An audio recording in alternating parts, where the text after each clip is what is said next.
Les mannequins qui défilent sur les podiums présentent généralement la mode moderne et plus rarement des créations influencées par les statues des grottes et l'art rupestre.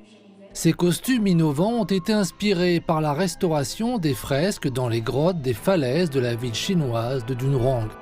Ce défilé de mode a été organisé par l'Institut de technologie de la mode de Beijing qui a passé 3 ans à concevoir les tenues. On fait les défilés de costumes de Dunhuang au musée Guimet.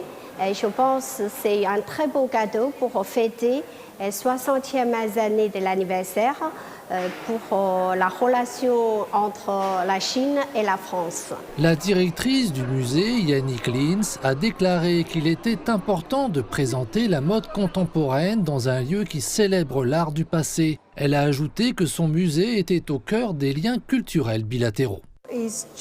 2024, c'est la Chine au musée Guimet et l'année prochaine et les quelques années à venir au moins, ce sera Guimet en Chine. Dunhuang est une ancienne ville de la route de la soie située dans le nord-ouest de la Chine. Le musée Guimet est le plus grand collectionneur d'objets de Dunhuang en Europe. Étudiante à Beijing, Angelina compte parmi les mannequins ayant participé à l'exposition. Bien qu'il ne s'agisse que d'un travail de mannequin, je pense que c'est entièrement un rôle d'ambassadeur culturel, je dirais.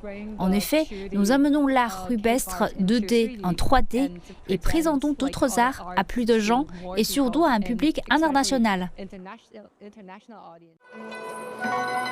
Les échanges culturels et humains sont essentiels à cette année du tourisme culturel entre la France et la Chine. Ces derniers temps, les deux pays ont connu un rapprochement, notamment avec la visite du président français Macron en Chine l'année dernière. Cette année du tourisme permet à Paris et Beijing d'approfondir leurs échanges culturels.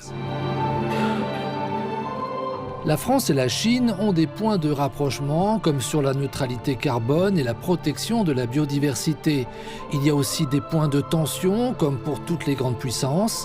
La culture et les projets communs hors politique permettent aux deux parties d'explorer les aspects positifs de leurs relations.